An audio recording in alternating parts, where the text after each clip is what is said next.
मोहताज नहीं होती, जिसके अंदर जज्बा होता है वो करके दिखाता है।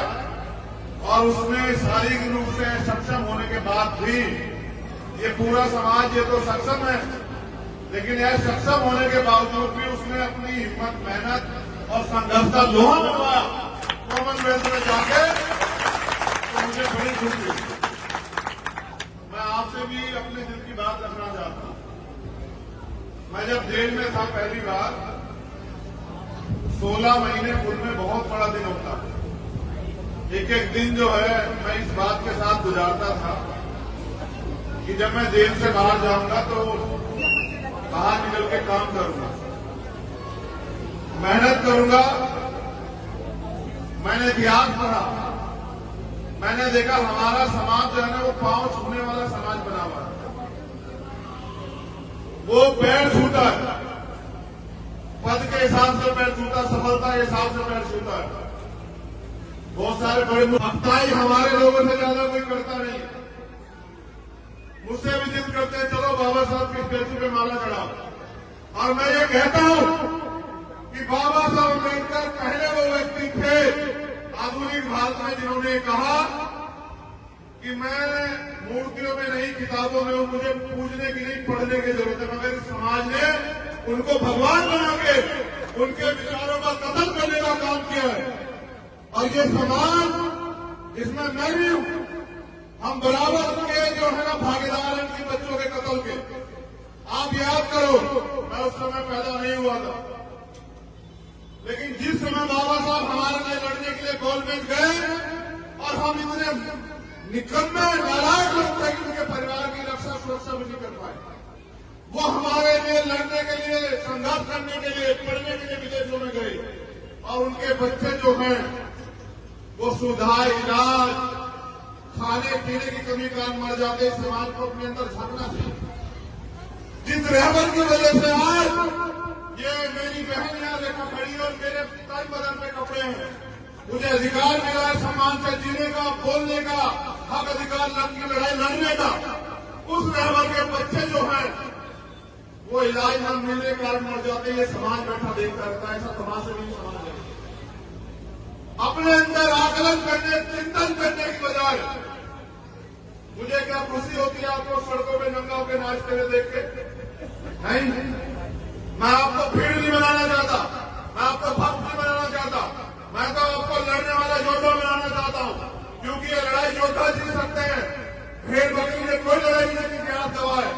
अगर आप पढ़ लिख के तैयार नहीं होंगे, आप अपने पैरों में खड़े होने के लिए मेहनत नहीं करोगे, तो दुनिया की कोई ताकत इतिहास में आपको आने वाले कल में भी आपको सम्मान और अधिकारों का जीवन दे ही नहीं सकती। आप हजारों साल से रो रहे भगवान के आगे, आप जो है लाखों साल से जो है गुरु के ज्ञान प्राप्त नहीं होता है। जिसका कोई गुरु ना हो वो कभी सफल नहीं हो सकता। जितना आदमी संघर्ष से सीखता है, जितना आदमी इतिहास सीखता है, उतना गुरु से भी सीखता है। मैंने भी अपने जीवन में गुरु बनाया, आज वो जिंदा नहीं। उनका नाम है रहबर मानने वाले साहब श्री काशीराम। मैंने उनके जैसा संत भी दुनिया में नहीं देखा इतिहास पढ़ के। फकीरी से भी ज्यादा फकीरी का जीवन जी के और एक सिंगल का जमीन, एक पैसा आपसे नहीं लेके गए, लेकिन मेरे जैसे और आपके जैसे हजारों लोग तैयार करते गए। तो मैंने इतिहास पढ़ा, मैंने दुनिया का इतिहास पढ़ा, भारत का नहीं दुनिया का।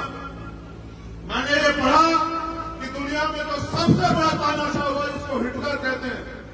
हिटलर ने दुनिया के बारे में लिखा और देश के बारे में, भारत के बारे में लिखा। उन्होंने लिखा भारत का जो शोषित समाज है, भारत का जो बहुसंख्यक समाज है, वो सिर्फ और सिर्फ ताकतवर लोगों की कॉपी करने के अलावा, उनके पीछे करने के अलावा अपना कुछ बना के खड़ा नहीं है। आज भी हमारे लोग यहाँ मेरी जिंदाबाद करते रहो, जय भीम के नारे लगाते, इससे आपकी जिंदगी नहीं बदलेगी। अगर आप मेहनत करके, संघर्ष करके आगे बढ़ने के रास्ते नहीं निकालोगे तो कैसे जिंदगी नहीं बदल सकती। आज भी हम लोग यहाँ पिछड़कू बने हुए हैं और जब थोड़ा बहुत सरकार देती झूठन मांगने वाला क्या होता है भिखारी, देने वाला क्या होता है मालिक। हम मांगते रहते हाथ ऐसे करके, वो लोग देते रहते, हम छूटन खा के चुका है देश में। कितनी सुविधाएं हमारे समाज को जो शोषित, हम रोटी के लिए मोहताज है। अगर मेहनत न करें तो हमारे बच्चों को गाड़ियां, कितने लोग घर में एसी है, कितने लोग घर में फ्रिज है, कितने लोगों ने 4 पहिए की गाड़ी से हवाई यात्रा वो देश की यात्रा की है, कितने ऐसे लोग हैं जिन्होंने हवाई यात्रा की है। अगर हम देखें तो हमारी परसेंटेज 5% नहीं निकलेगी शोषित वर्ग, लेकिन फिर भी नहीं जागना चाहते, फिर भी नहीं खिलाना चाहते। बाबा साहब की बात करते हैं, शाम के टाइम एक एक तोहफा एक एक अद्दा दारू का पीते हैं, माँ बहन को घर में बेइज्जत करते हैं, लड़ाई झगड़ा करते हैं आपस में, और फिर कहते हैं समाज आगे नहीं बढ़ रहा। जब तक आप ये नहीं छोड़ोगे अंधविश्वास, पार्टीवाद और भाईचारा नहीं पैदा करोगे, लत्ता पकड़ खींचने की जगह हाथ पकड़ने का काम नहीं करोगे, आपकी जिंदगी से गुलामी कट नहीं सकती। मैं धन्यवाद देता हूं भीमानवी के साथियों का, जिला पलवल और हरियाणा की टीम का, कि वो अपने पैरों पर खड़ी हो रही है, वो समाज के दुख सुख की लड़ाई लड़ रही है। लेकिन अभी लड़ाई शुरू हुई है, याद रखना। आप जो कर रहे हैं वो आपकी जिम्मेदारी है। अगर आपने अपने महापुरुषों को पढ़ा, अभी आजादी अधूरी है, अभी तो एक पहन निकली है।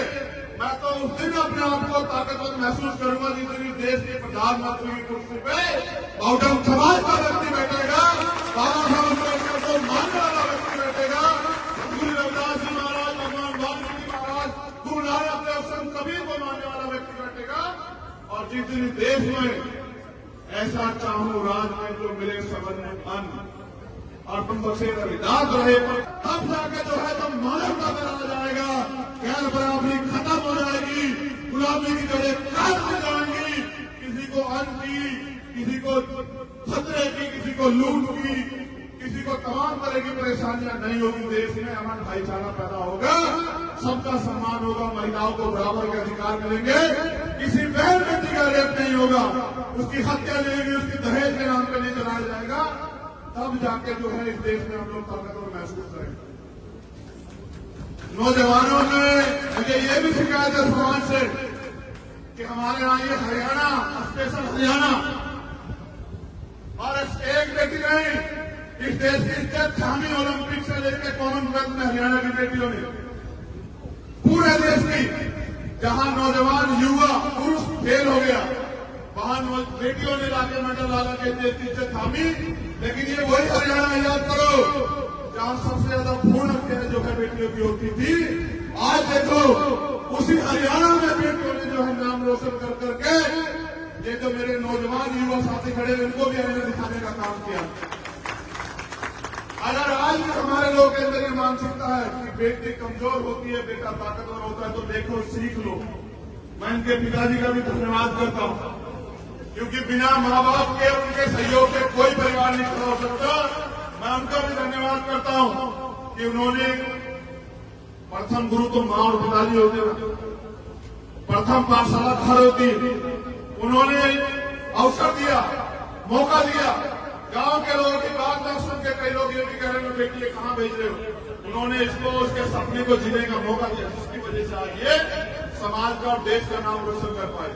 तो मैं आपसे कहना चाहता हूं, जो नौजवान भाई यहां बैठे, बुजुर्ग यहां बैठे, कि बेटियों को कमजोर मान के इनके सपने और इनको कुचलना बंद करो, इनको बेटों के बराबर अवसर देके और इनको उड़ने का मौका दो। इतिहास याद रखेगा कि बिना किसी महिला के सहयोग के कोई पुरुष देश में कामयाब नहीं हुआ। तब इतना कर पाए हैं तो उनके पीछे भी मां रमाबाई का पूरा जो है सहयोग और समर्पण है। मां रमा ने अपना जीवन कैसे कैसे काटा, लेकिन बाबा साहब को महसूस नहीं होने दिया, तब बाबा साहब लड़ पाए। और फिर अगर मैं साहब काशीराम की बात करूं तो उनकी बहनों का, उनकी माओ का, उनके और समाज की महिलाओं का इतना बड़ा हमारा जो है उनके पीछे त्याग बलिदान है कि जिसकी वजह से जो है साहब काशीराम जी इतना बड़ा आंदोलन खड़ा कर पाए। और मैं आज कह रहा हूं, अगर आपके पास आज घर पहनने का कुछ है खजूर का के साथी हो तो बताओ, रेखा कवर है या नहीं है बताओ, मुंह से बताओ, रेखा कवर है या नहीं है बताओ। तो ये बेटी है बेटा है बताओ, ये बेटी है बेटा, तो आज कह रहे हो तुम लोग ये बेटी है। और ये वो उन बेटियों में से एक बेटी है जो रात को 10 बजे के बाद भेड़ियों के बीच में बाहर नहीं निकल सकती। ये देश की स्थिति है। रात को 12 बजे कोई बेटे मेरे लिए घूम सकती है, ये देश की स्थिति है, जबकि सबके घर में बेटियां है। इसलिए मैं आपको कह रहा हूं, इसको बेटा कहने में नहीं, बेटों की सोच बदलने में समाज बदलेगा। मेरी बात को याद रखो आप लोग। अगर हम अपनी सोच नहीं बदल पाए और बेटियों के सपनों को कुचलते रहे तो इस देश में एक दिन ऐसा आएगा कि आपको अपना जीवन जीना भी जो है ना दुर्भर हो जाएगा। तो मैं दोबारा से धन्यवाद करता हूं और ये उम्मीद करता हूं, आप लोग भी उम्मीद करते हो नहीं करते हो बताओ? पहले उम्मीद तो जान लो क्या है। मैं ये उम्मीद करता हूं कि ओलंपिक में रेखा तंवर गोल्ड मेडल लाएगी। आप लोग करते नहीं करते हो बताओ? जितने लोग करते हैं बहन और भाई बुजुर्ग हाथ खड़े करके बताओ। आप देखते बेटा कितने लोग की जिम्मेदारी। ये तो आज तक थी। यहां से बाहर जब मैं ट्वीट करूंगा ना पूरे घर से तेरी फोटो लगा के, तब तू देखना कि पूरे देश और दुनिया में रहने वाले कितने लोग जो उम्मीद करेंगे अब तेरे ऊपर है। हम सब इसलिए बांधी तुझे पकड़ी आज, इसलिए नहीं बांधी जो तू कराई, जो तुझे करना है ये सरदारी इसलिए सौंपी तुझे कि इनकी आंखों में जो है ना हजारों साल के अपमान के बाद बाबा साहब अम्बेडकर ने इनको अवसर दिया खड़े होने का। और ये छोटे छोटे सम्मान के लिए प्रश्न रहते लड़ते रहता है। किन बातों पर मैं आया था, भैया से मेरा स्वागत नहीं करने दिया आप लोगों ने। मैं इनको माला पहनाना चाहता, आपने माला नहीं पहनाने दी, मेरा अपमान हो गया। मैं उनके बाद फोटो खिंचवाना चाहता था, मुझे मौका नहीं मिला। मैं उनके पीछे खड़े होना चाहता था, मुझे मौका नहीं मिला। इसको अपमान सम्मान समझते मेरी गुड़िया, ये जो तू कर गया इसको सम्मान नहीं मानते, लेकिन मैं इसको सम्मान मानता हूं। और जिस दिन ये भी इसको सम्मान मानने लगे मैं लिख के देता हूं, एक रेखा तंवर नहीं पलवर से हजारों रेखा तंवर तैयार हो जाएंगे और देश से लाखों रेखा तंवर तैयार हो जाएंगे। और याद रखना, इतिहास सफल लोगों का लिखा जाता, किसी असफल व्यक्ति का इतिहास देश में नहीं लिखा। किसी जिनका लिखा वो सफल है। अगर कल इतिहास में हमारा नाम भी दर्ज होगा तो वो सफल होने के बाद होगा। जब तक सफल नहीं होते तब तक तो ये सब चीजें हैं। लेकिन सफलता भी कैसी? सफलता ऐसी कि साहब के 3 सपने थे, एक वो पूरा करके अपनी जिंदगी में। मेरी बात पे नौजवान साथी बीमारी के गौर करना। उन्होंने अपने जीवन में मूवमेंट में आने में 3 संकल्प लिए थे। पुराने बीएसपी के लोगों में जानते होंगे, उन्होंने कर लिया पहला कि भारत के सबसे बड़े सूबे का हुक्मरान बनाना है समाज को, उसको वो पूरा करके गए। भारत का सबसे बड़ा सूबा आबादी के हिसाब से उत्तर प्रदेश है।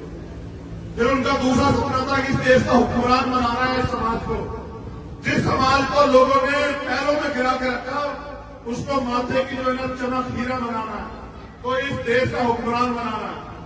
तो पहला सपना तो हमने छोड़ दिया क्योंकि साहब उसको पूरा करा। पहले सपने की तरफ हम देखते भी नहीं है। जब तक इस देश में साहब काशीराम का जो दूसरा सपना है वो पूरा नहीं करेंगे, चैन से नहीं बैठूंगा पे ध्यान रखना। और वो मुख्यमंत्री बनने से नहीं पूरा होगा, तो मेरी इच्छा मुख्यमंत्री बनने की है भी नहीं। सच बता रहा हूं, एक ही इच्छा है कि अपने जीते जी पूरे सम्मान के साथ, क्योंकि मैंने साहब को रोते हुए बिलखते हुए देखा और मैंने बाबा साहब को भी पढ़ा देखा। इसलिए नहीं क्योंकि किताबों में देखा, फोटो में देखा, टीवी में देखा इसलिए नहीं क्योंकि मैं उनके समय में पैदा नहीं हुआ, लेकिन मैंने 18 मार्च 1956 का उनका भाषण सुना और पढ़ा भी, जिसमें वे कहते हैं कि मैं तमाम तरह के अपमान सह के। क्या अपमान मानते हो तुम लोग? फोटो नहीं खींचा, माला नहीं लगी, पगड़ी नहीं पिराई, ये क्या होता था? वो कहते हैं मैं तमाम तरह के अन्याय, अत्याचार और आरोप अपमान सहते हुए इस कारवां को वहां से यहां तक लेके आ पाया। अगर आप इसको आगे नहीं बढ़ा सकते तो उसको पीछे मत जाने दें। और वो कहते हैं कि मैं चैन से मरना चाहता हूं, मेरी उम्र हो चुकी है, मैं बीमार रहता हूं, मैं रात भर सो नहीं पाता। जब मैं अपने चारों तरफ देखता हूं, गौर करना नौजवान साथी हमारे, पता लगेगा कि मूवमेंट किसे कहते हैं और महापुरुषों का दर्द किसे कहते हैं। तो कहते हैं जब मैं अपने चारों ओर देखता हूं तो एक भी नौजवान ऐसा नहीं दिखाई देता जो इस तंबू कह रहे हैं आंदोलन को, जो इस तंबू का बंबू बन के इस आंदोलन को आगे बढ़ा सकता। पूरे समाज से कह रहे हैं, एक ऐसा रैबर जिसके 4 बच्चे कुर्बान हुए तब हमारे तन पे कपड़े आए, वो कह रहे हैं समाज कि जब मैं अपने चारों तरफ देखता हूं तो एक भी नौजवान ऐसा नहीं दिखाई देता जो इस आंदोलन का, जो इस तंबू का बंबू बन के, जो अपना जीवन समर्पित करके इस आंदोलन को आगे बढ़ा सके, जो मैं चैन से बढ़ सके, जो मैं अपने समुदाय के लिए कहना चाहता था उसका 10% भी नहीं कर पाया। मेरे सारे सपने अधूरे हैं। अब बताओ, जिनका बाप ये कह के मर जाए कि भाई रोते हुए कि मैं यार कोई सपना पूरा करना चाहता था, मैं कर नहीं पाया, और उनकी निकम्मी औलाद उनके सपने को और पीछे चले जाए, तो उस रहबर को भी जो है क्या महसूस होता होगा। उन्होंने कहा आगे नहीं लेना, पीछे मैं चलता। आज कहां है उनका सपना? क्या हैसियत है इस देश में हमारी? हम ही तो अपने आप में गौरवान्वित है कि नौकरी मिल गई बाबा साहब के आरक्षण की वजह से, और पंचायत से लेके और एमपी तक बन के बाबा साहब के आरक्षण की वजह से, जमीन मिल गई बाबा साहब के आरक्षण की वजह से, पढ़ाई होगी बाबा साहब के संविधान की वजह से। इसके अलावा बताओ क्या कमाया आपने? और ये समाज में आधी रात भी अगर मुझे जरूरत होगी तो अपने लहू का कंधा तेरे सम्मान में नछावर कर देंगे, लेकिन घबराना मत करिए।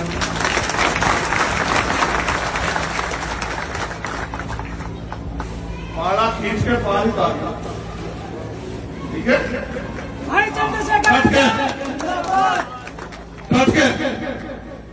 क्योंकि तमन्ना अगर सच्ची हो तो रास्ते जाओ, और तमन्ना अगर झूठी तो बहाने जाओ। इस सम्मान को मानियो कि ये सम्मान नहीं, ये शिकायत करना है कि हमारी अपेक्षा उससे ज्यादा थी। बैठना प्रैक्टिस में और मेहनत कर गया, और एयरपोर्ट में लेना होगा मुझे।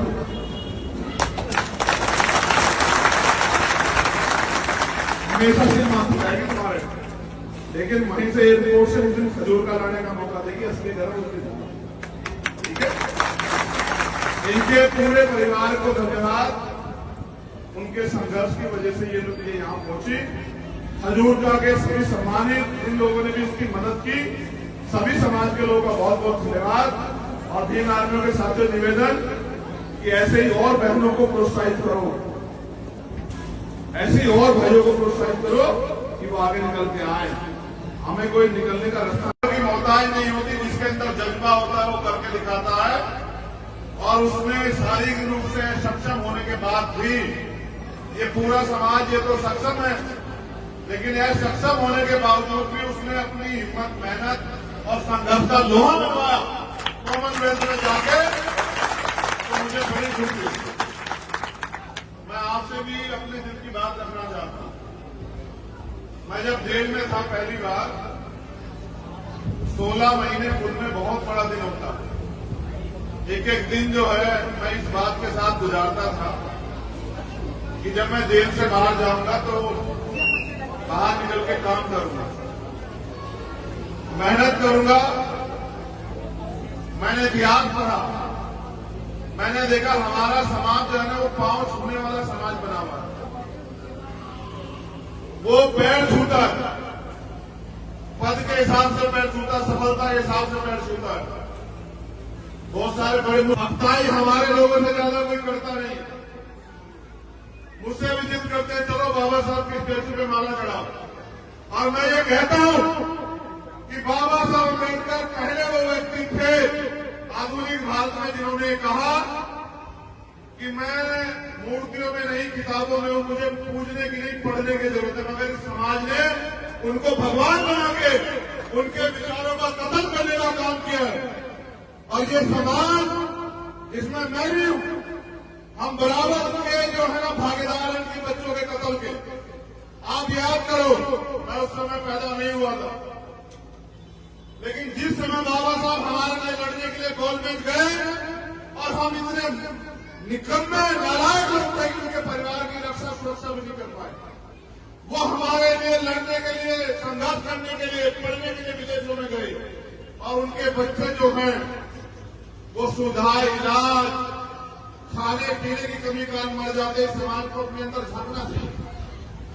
जिस रहबर की वजह से आज ये मेरी बहन यहाँ देखा खड़ी है और मेरे तन बदन पे कपड़े हैं, मुझे अधिकार मिला है सम्मान से जीने का, बोलने का, हक अधिकार की लड़ाई लड़ने का। उस रहबर के बच्चे जो हैं वो इलाज न मिलने के कारण मर जाते हैं। ये समाज बैठा देखता रहता है, ऐसा तमाशा नहीं समाज है। अपने अंदर आकलन करने, चिंतन करने की बजाय मुझे क्या खुशी होती है आपको सड़कों में नंगा होकर नाचते हुए देख के? नहीं, मैं आपको भीड़ नहीं बनाना चाहता, मैं आपको भक्त नहीं बनाना चाहता, मैं तो आपको लड़ने वाला योद्धा बनाना चाहता हूं। क्योंकि ये लड़ाई योद्धा जीत सकते हैं, भेड़ बकरी ने कोई लड़ाई नहीं इतिहास गवाह है। अगर आप पढ़ लिख के तैयार नहीं होंगे, आप अपने पैरों में खड़े होने के लिए मेहनत नहीं करोगे, तो दुनिया की कोई ताकत इतिहास में आपको आने वाले कल में भी आपको सम्मान और अधिकारों का जीवन दे ही नहीं सकती। आप हजारों साल से रो रहे भगवान के आगे, आप जो है लाखों साल से जो है गुरु के ज्ञान प्राप्त नहीं होता है। जिसका कोई गुरु ना हो वो कभी सफल नहीं हो सकता। जितना आदमी संघर्ष से सीखता है, जितना आदमी इतिहास सीखता है, उतना गुरु से भी सीखता है। मैंने भी अपने जीवन में गुरु बनाया, आज वो जिंदा नहीं। उनका नाम है रहबर मानने और साथ श्री काशीराम। मैंने उनके जैसा संत भी दुनिया में नहीं देखा इतिहास पढ़ के। फकीरी से भी ज्यादा फकीरी का जीवन जी के और एक सिंगल का जमीन एक पैसा आपसे नहीं लेके गए, लेकिन मेरे जैसे और आपके जैसे हजारों लोग तैयार करके गए। तो मैंने इतिहास पढ़ा, मैंने दुनिया का इतिहास पढ़ा, भारत का नहीं दुनिया का। मैंने ये पढ़ा कि दुनिया में तो सबसे बड़ा तानाशाह हुआ जिसको हिटलर कहते हैं। हिटलर ने दुनिया के बारे में लिखा और देश के बारे में, भारत के बारे में लिखा। उन्होंने लिखा भारत का जो शोषित समाज है, भारत का जो बहुसंख्यक समाज है, वो सिर्फ और सिर्फ ताकतवर लोगों की कॉपी करने के अलावा, उनके पीछे करने के अलावा अपना कुछ बना के खड़ा नहीं है। आज भी हमारे लोग यहाँ मेरी जिंदाबाद करते रहो, जय भीम के नारे लगाते, इससे आपकी जिंदगी नहीं बदलेगी। अगर आप मेहनत करके संघर्ष करके आगे बढ़ने के रास्ते नहीं निकालोगे तो कैसे जिंदगी नहीं बदल सकती। आज भी हम लोग यहाँ पिछड़ू बने हुए हैं और जब थोड़ा बहुत सरकार देती झूठन मांगने वाला क्या होता है भिखारी, देने वाला क्या होता है मालिक। हम मांगते रहते हाथ ऐसे करके उनको लोग देते रहते, हम छुट्टन खा के देते हैं। कितनी सुविधाएं हमारे समाज को जो शोषित, हम रोटी के लिए मोहताज है। अगर मेहनत न करें तो हमारे बच्चों को रोटी न मिले। कितने लोग घर में गाड़ियां, कितने लोग घर में एसी है, कितने लोग घर में फ्रिज है, कितने लोगों ने 4 पहिए की गाड़ी से हवाई यात्रा, वो देश की यात्रा की है। कितने ऐसे लोग हैं जिन्होंने हवाई यात्रा की है। अगर हम देखें तो हमारी परसेंटेज 5% नहीं निकलेगी शोषित वर्ग, लेकिन फिर भी नहीं जागना चाहते, फिर भी नहीं खड़ा होना चाहते। बाबा साहब की बात करते हैं, शाम के टाइम एक कौवा एक अद्धा दारू का पीते हैं, माँ बहन को घर में बेइज्जत करते हैं, लड़ाई झगड़ा करते हैं आपस में, और फिर कहते हैं समाज आगे नहीं बढ़ रहा। जब तक आप ये नहीं छोड़ोगे अंधविश्वास पार्टीवाद और भाईचारा नहीं पैदा करोगे, लत्ता पकड़ खींचने की जगह हाथ पकड़ने का काम नहीं करोगे, आपकी जिंदगी से गुलामी कट नहीं सकती। मैं धन्यवाद देता हूं भीम आर्मी के साथियों का, जिला पलवल और हरियाणा की टीम का, कि वो अपने पैरों पर खड़ी हो रही है। वो समाज के दुख सुख की लड़ाई लड़ रही है, लेकिन अभी लड़ाई शुरू हुई है। याद रखना, आप जो कर रहे हैं वो आपकी जिम्मेदारी है। अगर आपने अपने महापुरुषों को पढ़ा, अभी आजादी अधूरी है, अभी तो एक पहन निकली है। मैं तो उस दिन अपने आप को ताकतवर महसूस करूंगा जिस दिन देश के प्रधानमंत्री की कुर्सी पे बहुजन समाज का व्यक्ति बैठेगा, बाबा साहब अम्बेडकर को मानने वाला व्यक्ति बैठेगा, गुरु रविदास जी महाराज, भगवान वाल्मीकि महाराज, गुरु नानक देव, संत कबीर को मानने वाला व्यक्ति बैठेगा। और जिस दिन देश में ऐसा चाहूं राज में जो मिले सबन अन्न और तुम बसे रविदास रहे, तब जाके जो है तो मानवता में आ जाएगा, गैर बराबरी खत्म हो जाएगी, गुलामी की जड़ें काट दी जाएंगी। किसी को अन्न की, किसी को खतरे की, किसी को लूट की, किसी को तमाम तरह की परेशानियां नहीं होगी। देश में अमन भाईचारा पैदा होगा, सबका सम्मान होगा, महिलाओं को बराबर के अधिकार मिलेंगे, किसी बहन बेटी का रेप नहीं होगा, उसकी हत्या नहीं होगी, उसकी दहेज के नाम पर नहीं चलाया जाएगा। तब जाके जो है इस देश में हम लोग ताकतवर महसूस करेंगे।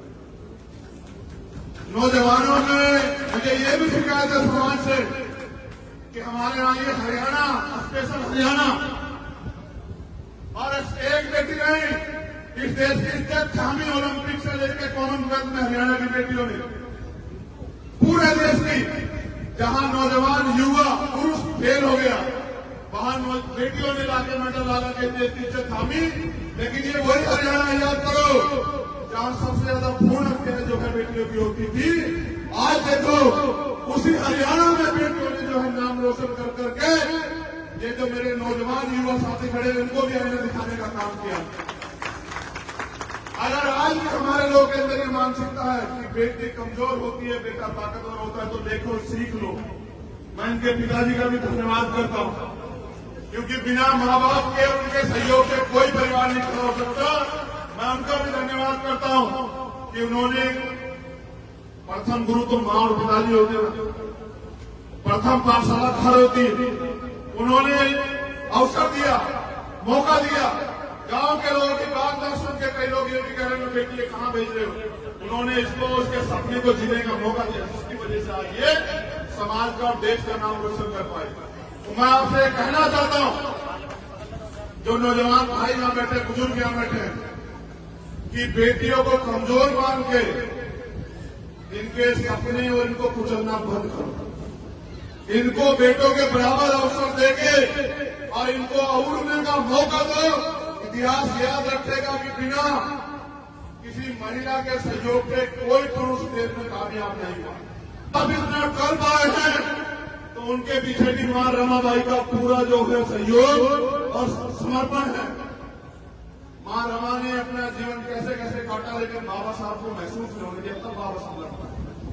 और फिर अगर मैं साहब काशीराम की बात करूं तो उनकी बहनों का, उनकी माओ का, उनके और समाज की महिलाओं का इतना बड़ा हमारा जो है उनके पीछे त्याग बलिदान है कि जिसकी वजह से जो है साहब काशीराम जी इतना बड़ा आंदोलन खड़ा कर पाए।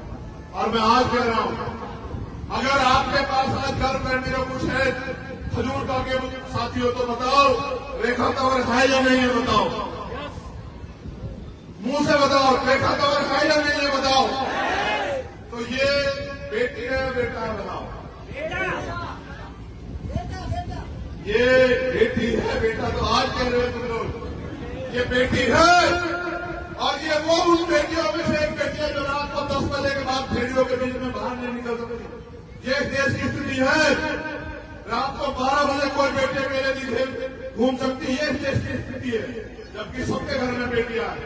इसलिए मैं आपको कह रहा हूं, इसको बेटा कहने में नहीं, बेटों की सोच बदलेगा, समाज बदलेगा। मेरी बात को याद रखो आप लोग। अगर हम अपनी सोच नहीं बदल पाए और बेटियों के सपनों को कुचलते रहे तो इस देश में एक दिन ऐसा आएगा कि आपको अपना जीवन जीना भी जो है दुर्भर हो जाएगा।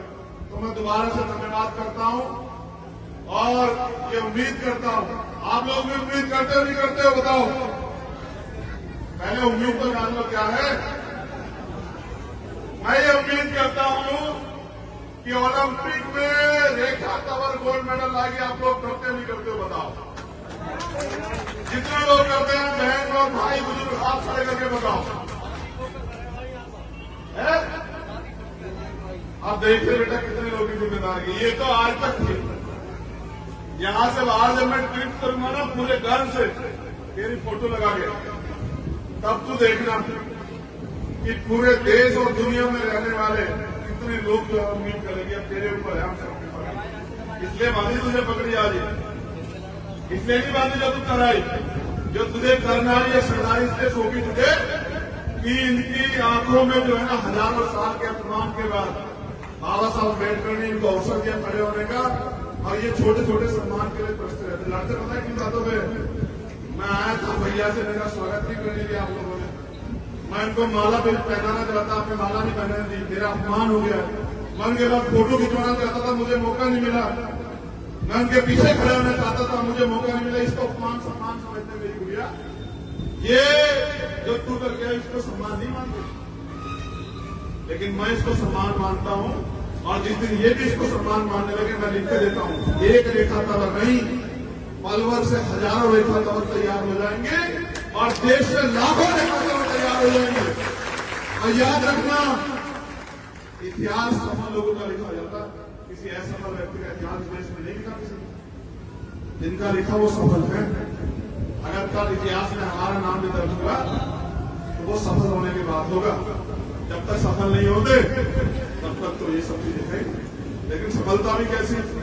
सफलता ऐसी कि साहब के 3 सपने थे, एक वो पूरा करके अपनी जिंदगी में। मेरी बात पे नौजवान साथी बीमारी के गौर करना। उन्होंने अपने जीवन में मूवमेंट में आने में 3 संकल्प लिए थे। पुराने बीएसपी के लोग होंगे, जानते होंगे, उन्होंने कर लिया कि भारत के सबसे बड़े सूबे का हुक्मरान बनाना है समाज को। उसको वो पूरा करके गए। भारत का सबसे बड़ा सूबा आबादी के हिसाब से उत्तर प्रदेश। फिर उनका दूसरा सपना था कि इस देश का हुक्मरान बनाना है समाज को। जिस समाज को लोगों ने पैरों में गिरा के रखा उसको माथे की जो है ना चमक हीरा बनाना है, तो इस देश का हुक्मरान बनाना है। तो पहला सपना तो हमने छोड़ दिया क्योंकि साहब उसको पूरा करा। पहले सपने की तरफ हम देखते भी नहीं है। जब तक इस देश में साहब काशीराम का जो दूसरा सपना है वो पूरा नहीं करेंगे, चैन से नहीं बैठो अपने ध्यान रखना। और वो मुख्यमंत्री बनने से नहीं पूरा होता, तो मेरी इच्छा मुख्यमंत्री बनने की है भी नहीं। सच बता, एक ही इच्छा है कि अपने जीते जी पूरे सम्मान के साथ, क्योंकि मैंने साहब को रोते हुए बिलखते हुए देखा और मैंने बाबा साहब को भी पढ़ा देखा। इसलिए नहीं क्योंकि किताबों में देखा, फोटो में देखा, टीवी में देखा इसलिए नहीं क्योंकि मैं उनके समय में पैदा नहीं हुआ। लेकिन मैंने 18 मार्च 1956 का उनका भाषण सुना और पढ़ा भी, जिसमें वे कहते हैं कि मैं तमाम तरह के अपमान सह के। क्या अपमान मानते हो तुम लोग? फोटो नहीं खींचा, माला नहीं जली, पगड़ी नहीं गिराई, ये क्या होता था? वो कहते हैं तमाम तरह के अन्याय, अत्याचार और आरोप अपमान सहते हुए इस कारवां को वहां से यहां तक लेके आ पाया। अगर आप इसको आगे नहीं बढ़ा सकते तो उसको पीछे मत जाने दें। और वो कहते हैं कि मैं चैन से मरना चाहता हूं, मेरी उम्र हो चुकी है, मैं बीमार रहता हूं, मैं रात भर सो नहीं पाता। जब मैं अपने चारों तरफ देखता हूं, गौर करना नौजवान साथी हमारे, पता लगेगा कि मूवमेंट किसे कहते हैं और महापुरुषों का दर्द किसे कहते हैं। तो कहते हैं जब मैं अपने चारों ओर देखता हूं तो एक भी नौजवान ऐसा नहीं दिखाई देता जो इस तंबू कह रहे हैं आंदोलन को, जो इस तंबू का बंबू बन के इस आंदोलन को आगे बढ़ा सकता। पूरे समाज से कह रहे हैं एक ऐसा रबर जिसके 4 बच्चे कुर्बान हुए तब हमारे तन पे कपड़े आए। वो कह रहे हैं समाज कि जब मैं अपने चारों तरफ देखता हूं तो एक भी नौजवान ऐसा नहीं दिखाई देता जो इस आंदोलन का, जो इस तंबू का बंबू बन के, जो अपना जीवन समर्पित करके इस आंदोलन को आगे बढ़ा सके, जो मैं चैन से फंस सकूं, जो मैं अपने समुदाय के लिए करना चाहता था उसका 10% भी नहीं कर पाया। मेरे सारे सपने अधूरे हैं। अब बताओ, जिनका बाप ये कह के बढ़ जाए कि भाई रोते हुए कि मैं यार कोई सपना पूरा करना चाहता था, मैं कर नहीं पाया, और उनकी निकम्मी औलाद उनके सपने को और पीछे चले जाए, तो उस रहबर को भी जो है क्या महसूस होता होगा। उन्होंने कहा आगे नहीं लेना, पीछे मैं जाता। आज कहां उनका सपना? क्या हैसियत है इस देश में हमारी? हम ही तो अपने आप में गौरवान्वित है कि नौकरी मिल गई बाबा साहब के आरक्षण की वजह से, और पंचायत से लेके और एमपी तक बन के बाबा साहब के आरक्षण की वजह से, जमीन मिल गई बाबा साहब के आरक्षण की वजह से, पढ़ाई होगी बाबा साहब के संविधान की वजह से। इसके अलावा बताओ क्या कमाया आपने? और ये समाज में आधी रात भी अगर मुझे जरूरत होगी तो अपने लहू का कतरा तेरे सम्मान में नछावर कर देंगे, लेकिन घबराना मत तेरी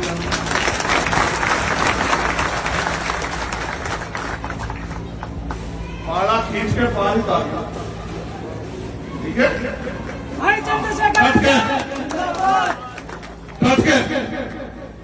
क्योंकि तमन्ना अगर सच्ची हो तो रास्ते जा रहा है, और तमन्ना अगर झूठी तो बहाने जा रहा है। इस सम्मान को मानियो कि ये सम्मान नहीं, ये शिकायत करना है कि हमारी अपेक्षा उससे ज्यादा थी। बैठना प्रैक्टिस में और मेहनत कर गया। और एयरपोर्ट में लेना होगा मुझे।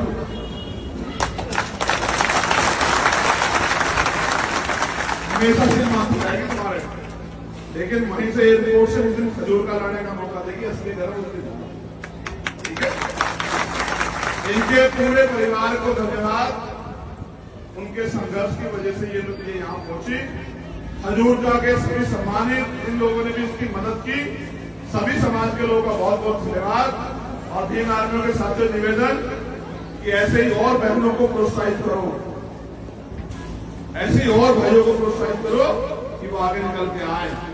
हमें कोई निकलने का रास्ता की मोहताज नहीं होती, जिसके अंदर जज्बा होता है वो करके दिखाता है। और उसमें शारीरिक रूप से सक्षम होने के बाद भी ये पूरा समाज ये तो सक्षम है, लेकिन यह सक्षम होने के बावजूद भी उसने अपनी हिम्मत, मेहनत और संघर्ष का लोहा मनवाया कॉमनवेल्थ में जाके, तो मुझे बड़ी खुशी हुई। मैं आपसे भी अपने दिल की बात रखना चाहता हूं। मैं जब जेल में था पहली बार, 16 महीने पूर्व में बहुत बड़ा दिन होता है। एक एक दिन जो है मैं इस बात के साथ गुजारता था कि जब मैं जेल से बाहर जाऊंगा तो बाहर निकल के काम करूंगा, मेहनत करूंगा। मैंने इतिहास पढ़ा, मैंने देखा हमारा समाज जो है ना वो पांव छूने वाला समाज बना हुआ है। वो पैर छूता है, पद के हिसाब से पैर छूता, सफलता के हिसाब से पैर छूता है। बहुत सारे बड़े अफ्ताही हमारे लोगों से ज्यादा कोई करता नहीं। मुझसे भी जिद करते हैं चलो बाबा साहब की स्टेचू पे माला चढ़ाओ। और मैं ये कहता हूं कि बाबा साहब अम्बेडकर पहले वो व्यक्ति थे आधुनिक भारत में जिन्होंने कहा कि मैं मूर्तियों में नहीं, किताबों में हूं, मुझे पूजने की नहीं, पढ़ने की जरूरत है। मगर इस समाज ने उनको भगवान बना के उनके विचारों का कत्ल करने का काम किया है। और ये समाज इसमें मैं भी हूं, हम बराबर के जो है ना भागीदार हैं इनकी बच्चों के कत्ल के। आप याद करो, मैं उस समय पैदा नहीं हुआ था, लेकिन जिस समय बाबा साहब हमारे लिए लड़ने के लिए गोलमेज गए और हम इतने निकम्मे नालायक लोग थे कि उनके परिवार की रक्षा सुरक्षा भी नहीं कर पाए। वो हमारे लिए लड़ने के लिए, संघर्ष करने के लिए, पढ़ने के लिए विदेशों में गए और उनके बच्चे जो हैं वो सुविधा, इलाज, खाने पीने की कमी कारण मर जाते। समाज को अपने अंदर झांकना चाहिए। जिस रहबर की वजह से आज ये मेरी बहन यहाँ देखा खड़ी और मेरे कई बदन पे कपड़े हैं, मुझे अधिकार मिला है सम्मान से जीने का, बोलने का, हक अधिकार की लड़ाई लड़ने का। उस रहबर के बच्चे जो हैं वो इलाज न मिलने के कारण मर जाते। ये समाज बैठा देखता रहता है। ऐसा समाज से नहीं समाज है। अपने अंदर आकलन करने, चिंतन करने की बजाय मुझे क्या खुशी होती है आपको सड़कों में नंगा होकर नाचते हुए देख के? नहीं, मैं आपको भीड़ नहीं बनाना चाहता, मैं आपको भक्त नहीं बनाना चाहता, मैं तो आपको लड़ने वाला योद्धा बनाना चाहता हूं। क्योंकि ये लड़ाई योद्धा जीत सकते हैं, भेड़ बकरी में कोई लड़ाई नहीं की इतिहास गवाह है। अगर आप पढ़ लिख के तैयार नहीं होंगे, आप अपने पैरों पर खड़े होने के लिए मेहनत नहीं करोगे, तो दुनिया की कोई ताकत इतिहास में आपको आने वाले कल में भी आपको सम्मान और अधिकारों का जीवन दे ही नहीं सकती। आप हजारों साल से रो रहे भगवान के आगे, आप जो है लाखों साल से जो है गुरु के ज्ञान प्राप्त नहीं होता है। जिसका कोई गुरु ना हो वो कभी सफल नहीं हो सकता। जितना आदमी संघर्ष से सीखता है, जितना आदमी इतिहास सीखता है, उतना गुरु से भी सीखता है। मैंने भी अपने जीवन में गुरु बनाया, आज वो जिंदा नहीं। उनका नाम है रहबर मान्य और साथ श्री काशीराम। मैंने उनके जैसा संत भी दुनिया में नहीं देखा इतिहास पढ़ के। फकीरी से भी ज्यादा फकीरी का जीवन जी के और एक सिंगल का जमीन, एक पैसा आपसे नहीं लेके गए, लेकिन मेरे जैसे और आपके जैसे हजारों लोग तैयार करते गए। तो मैंने इतिहास पढ़ा, मैंने दुनिया का इतिहास पढ़ा, भारत का नहीं दुनिया का। मैंने ये पढ़ा कि दुनिया में तो सबसे बड़ा तानाशाह हुआ जिसको हिटलर कहते हैं। हिटलर ने दुनिया के बारे में लिखा और देश के बारे में, भारत के बारे में लिखा। उन्होंने लिखा भारत का जो शोषित समाज है, भारत का जो बहुसंख्यक समाज है, वो सिर्फ और सिर्फ ताकतवर लोगों की कॉपी करने के अलावा, उनके पीछे करने के अलावा अपना कुछ बना के खड़ा नहीं करता। आज भी हमारे लोग यहाँ मेरी जिंदाबाद करते रहो, जय भीम के नारे लगाते, इससे आपकी जिंदगी नहीं बदलेगी। अगर आप मेहनत करके, संघर्ष करके आगे बढ़ने के रास्ते नहीं निकालोगे तो कैसे जिंदगी नहीं बदल सकती। आज भी हम लोग यहाँ पिछड़कू बने हुए हैं, और जब थोड़ा बहुत सरकार देती है झूठन मांगने वाला क्या होता है भिखारी, देने वाला क्या होता है मालिक। हम मांगते रहते हाथ ऐसे करके, वो लोग देते रहते, हम चिंतन खा के जिंदा देश में। कितने सुविधाएं हमारे समाज को जो सोशल, हम रोटी के लिए मोहताज है। अगर मेहनत न करें तो हमारे बच्चों को रोटी ना मिले। कितने लोग घर में गाड़ियां, कितने लोग घर में एसी है, कितने लोग घर में फ्रिज है, कितने लोगों ने 4 पहिए की गाड़ी से हवाई यात्रा, वो देश की यात्रा की है। कितने ऐसे लोग हैं जिन्होंने हवाई यात्रा की है। अगर हम देखें तो हमारी परसेंटेज 5% नहीं निकलेगी शोषित वर्ग, लेकिन फिर भी नहीं जागना चाहते, फिर भी नहीं कराना चाहते। बाबा साहब की बात करते हैं, शाम के टाइम एक कौवा एक अद्दा दारू का पीते हैं, माँ बहन को घर में बेइज्जत करते हैं, लड़ाई झगड़ा करते हैं आपस में, और फिर कहते हैं समाज आगे नहीं बढ़ रहा। जब तक आप ये नहीं छोड़ोगे अंधविश्वास, पार्टीवाद और भाईचारा नहीं पैदा करोगे, लत्ता पकड़ खींचने की जगह हाथ पकड़ने का काम नहीं करोगे, आपकी जिंदगी से गुलामी कट नहीं सकती। मैं धन्यवाद देता हूं भीम आर्मी के साथियों का, जिला पलवल और हरियाणा की टीम का, कि वो अपने पैरों पर खड़ी हो रही है। वो समाज के दुख सुख की लड़ाई लड़ रही है, लेकिन अभी लड़ाई शुरू हुई है। याद रखना, आप जो कर रहे हैं वो आपकी जिम्मेदारी है। अगर आपने अपने महापुरुषों को पढ़ा, अभी आजादी अधूरी है, अभी तो एक पहन निकली है। मैं तो उस दिन अपने आप को ताकतवर महसूस करूंगा जिस दिन देश के प्रधानमंत्री की कुर्सी पे बहुजन समाज का व्यक्ति बैठेगा, बाबा साहब अम्बेडकर को मानने वाला व्यक्ति बैठेगा, गुरु रविदास जी महाराज, भगवान वाल्मीकि महाराज, गुरु नानक देव, संत कबीर को मानने वाला व्यक्ति बैठेगा।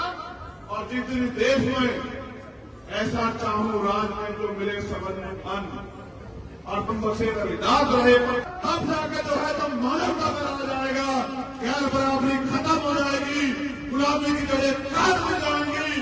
किसी को अन्न की, किसी को खतरे की, किसी को लूट की, किसी को तमाम तरह की परेशानियां नहीं होगी। देश में अमन भाईचारा पैदा होगा, सबका सम्मान होगा, महिलाओं को बराबर के अधिकार मिलेंगे, किसी बहन बेटी का रेप नहीं होगा, उसकी हत्या नहीं होगी, उसकी दहेज के नाम पर नहीं चलाया जाएगा।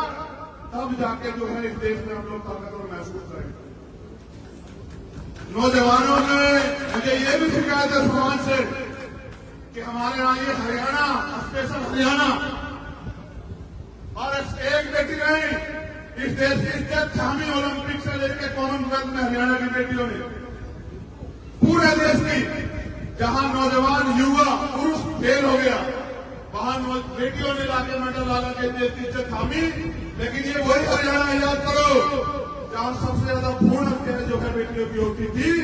आज देखो उसी हरियाणा में बेटियों ने जो है नाम रोशन कर करके, ये जो मेरे नौजवान युवा साथी खड़े हैं, उनको भी आईना दिखाने का काम किया। अगर आज भी हमारे लोगों के अंदर ये मानसिकता है कि बेटी कमजोर होती है, बेटा ताकतवर होता है, तो देखो सीख लो। मैं इनके पिताजी का भी धन्यवाद करता हूं, क्योंकि बिना माँ बाप के, उनके सहयोग से कोई परिवार नहीं खड़ा हो सकता।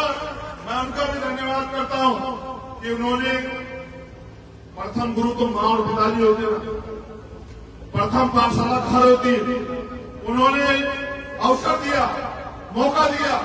गांव के लोगों की बात ना सुन के कई लोग ये भी कह रहे हैं बेटी ये कहां भेज रहे हो, उन्होंने इसको, उसके सपने को जीने का मौका दिया, जिसकी वजह से आज ये समाज का और देश का नाम रोशन कर पाए। तो मैं आपसे कहना चाहता हूं, जो नौजवान भाई यहां बैठे, बुजुर्ग यहां बैठे हैं, कि बेटियों को कमजोर मान के इनके सपने और इनको कुचलना बंद करो। इनको बेटों के बराबर अवसर देके और इनको उड़ने का मौका दो। इतिहास याद रखेगा कि बिना किसी महिला के सहयोग के कोई पुरुष देश में कामयाब नहीं हुआ। अब इतना कर पाए हैं तो उनके पीछे भी मां रमाबाई का पूरा जो है सहयोग और समर्पण है। मां रमा ने अपना जीवन कैसे कैसे काटा, लेकिन बाबा साहब को महसूस नहीं होने दिया, तब बाबा साहब और फिर अगर मैं साहब काशीराम की बात करूं तो उनकी बहनों का, उनकी माओ का, उनके और समाज की महिलाओं का इतना बड़ा हमारा जो है उनके पीछे त्याग बलिदान है कि जिसकी वजह से जो है साहब काशीराम जी इतना बड़ा आंदोलन खड़ा कर पाए। और मैं आज कह रहा हूं, अगर आपके पास आज गर्व करने का कुछ है खजूर का के साथियों तो बताओ, रेखा तंवर है या नहीं है बताओ, मुंह से बताओ, रेखा तंवर है या नहीं है बताओ। तो ये बेटी है बेटा है बताओ, ये बेटी है बेटा तो आज कह रहे हो तुम लोग, ये बेटी है। और ये वो उन बेटियों में से एक बेटी है जो रात को 10 बजे के बाद भेड़ियों के बीच में बाहर नहीं निकल सकती। ये देश की स्थिति है, रात को 12 बजे कोई बेटे मेरे दिखे घूम सकती है, देश की स्थिति है, जबकि सबके घर में बेटियां है। इसलिए मैं आपको कह रहा हूं, इसको बेटा कहने में नहीं, बेटों की सोच बदलेगा, समाज बदलेगा। मेरी बात को याद रखो आप लोग। अगर हम अपनी सोच नहीं बदल पाए और बेटियों के सपनों को कुचलते रहे तो इस देश में एक दिन ऐसा आएगा कि आपको अपना जीवन जीना भी जो है ना दुर्भर हो जाएगा। तो मैं दोबारा से धन्यवाद करता हूं और ये उम्मीद करता हूं, आप लोग भी उम्मीद करते हो नहीं करते हो बताओ। पहले उम्मीद तो जान लो क्या है। मैं ये उम्मीद करता हूं कि ओलंपिक में रेखा तंवर गोल्ड मेडल लाएगी। आप लोग करते नहीं करते हो बताओ। जितने लोग करते हैं बहन और भाई बुजुर्ग हाथ खड़े करके बताओ। आप देखिए बेटा कितने लोगों की जिम्मेदारी। ये तो आज तक थी।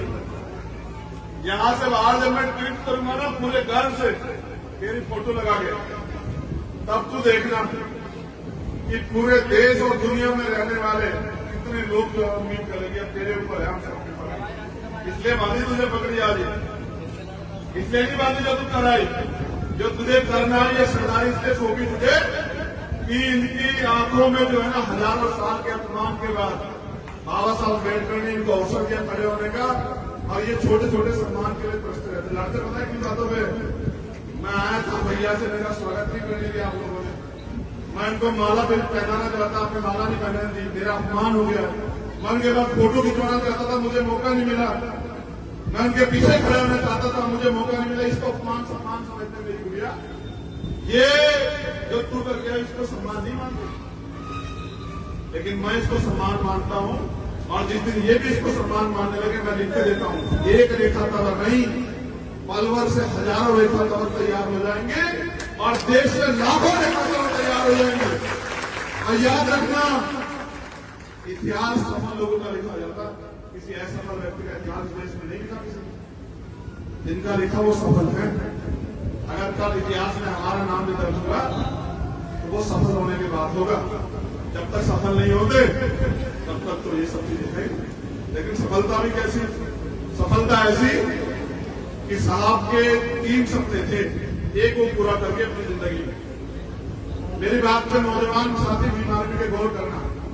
उन्होंने अपने जीवन में मूवमेंट में आने में 3 संकल्प लिए थे। पुराने बीएसपी के लोग होंगे जानते होंगे, उन्होंने कर लिया है कि भारत के सबसे बड़े सूबे का हुक्मरान बनाना है समाज को। उसको वो पूरा करके गए। भारत का सबसे बड़ा सूबा आबादी के हिसाब से उत्तर प्रदेश है। फिर उनका दूसरा सपना था कि इस देश का हुक्मरान बनाना है समाज को। जिस समाज को लोगों ने पैरों में गिरा के रखा उसको माथे की जो है ना चमक हीरा बनाना है, तो इस देश का हुक्मरान बनाना है।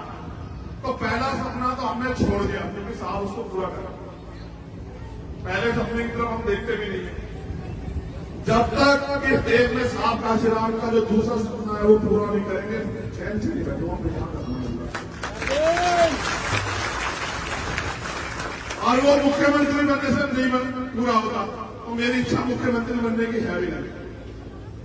सच बता रहा हूं, एक ही इच्छा है कि अपने जीते जी पूरे सम्मान के साथ, क्योंकि मैंने साहब को रोते हुए बिलखते हुए देखा और मैंने बाबा साहब को भी पढ़ा देखा। इसलिए नहीं क्योंकि किताबों में देखा, फोटो में देखा, टीवी में देखा इसलिए नहीं क्योंकि मैं उनके समय में पैदा नहीं हुआ, लेकिन मैंने 18 मार्च 1956 में उनका भाषण सुना और पढ़ा भी, जिसमें वे कहते हैं कि मैं तमाम तरह के अपमान सह। क्या अपमान मानते हो तुम लोग? फोटो नहीं खींचा, माला नहीं डली, पगड़ी नहीं पहनाई, ये क्या होता अपमान? वो कहते हैं मैं तमाम तरह के अन्याय, अत्याचार और आरोप अपमान सहते हुए इस कारवां को वहां से यहां तक लेके आ पाया। अगर आप इसको आगे नहीं बढ़ा सकते तो उसको पीछे मत जाने दें। और वो कहते हैं कि मैं चैन से मरना चाहता हूं, मेरी उम्र हो चुकी है, मैं बीमार रहता हूं, मैं रात भर सो नहीं पाता। जब मैं अपने चारों तरफ देखता हूं, गौर करना नौजवान साथी हमारे, पता लगेगा कि मूवमेंट किसे कहते हैं और महापुरुषों का दर्द किसे कहते हैं। तो कहते हैं जब मैं अपने चारों ओर देखता हूं तो एक भी नौजवान ऐसा नहीं दिखाई देता जो इस तंबू कह रहे हैं आंदोलन को, जो इस तंबू का बंबू बन के इस आंदोलन को आगे बढ़ा सकता। पूरे समाज से कह रहे हैं एक ऐसा रैबर जिसके 4 बच्चे कुर्बान हुए तब हमारे तन पे कपड़े आए, वो कह रहे हैं समाज कि जब मैं अपने चारों तरफ देखता हूं तो एक भी नौजवान ऐसा नहीं दिखाई देता जो इस आंदोलन का, जो इस तंबू का बंबू बन के, जो अपना जीवन समर्पित करके इस आंदोलन को आगे बढ़ा सके, जो मैं चैन से मर सकूं, जो मैं अपने समुदाय के लिए कहना चाहता था उसका 10% भी नहीं कर पाया। मेरे सारे सपने अधूरे हैं। अब बताओ जिनका बाप ये कह के मर जाए कि भाई रोते हुए कि मैं यार कोई सपना पूरा करना चाहता था, मैं कर नहीं पाया, और उनकी निकम्मी औलाद उनके सपने को और पीछे चले जाए, तो उस रहबर को भी जो है क्या महसूस होता होगा। उन्होंने कहा आगे चलेगा, पीछे मैं चलता। आज कहां उनका सपना, क्या हैसियत है इस देश में हमारी। हम ही तो अपने आप में गौरवान्वित है कि नौकरी मिल गई बाबा साहब के आरक्षण की वजह से, और पंचायत से लेके और एमपी तक बन के बाबा साहब के आरक्षण की वजह से, जमीन मिल गई बाबा साहब के आरक्षण की वजह से, पढ़ाई होगी बाबा साहब के संविधान की वजह से। इसके अलावा बताओ क्या कमाया आपने। और ये समाज में आधी रात भी अगर मुझे जरूरत होगी तो अपने लहू का कपड़ा तेरे सम्मान में नछावर कर देंगे, लेकिन घबराना मत करिएगा।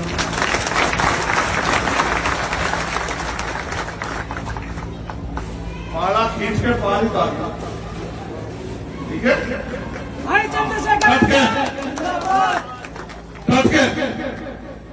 क्योंकि तमन्ना अगर सच्ची हो तो रास्ते जा रहा है, और तमन्ना अगर झूठी तो बहाने जा रहा है। इस सम्मान को मानियो कि ये सम्मान नहीं, ये शिकायत करना है देते कि हमारी अपेक्षा उससे ज्यादा थी। बैठना प्रैक्टिस में और मेहनत कर गया और एयरपोर्ट में लेना होगा मुझे।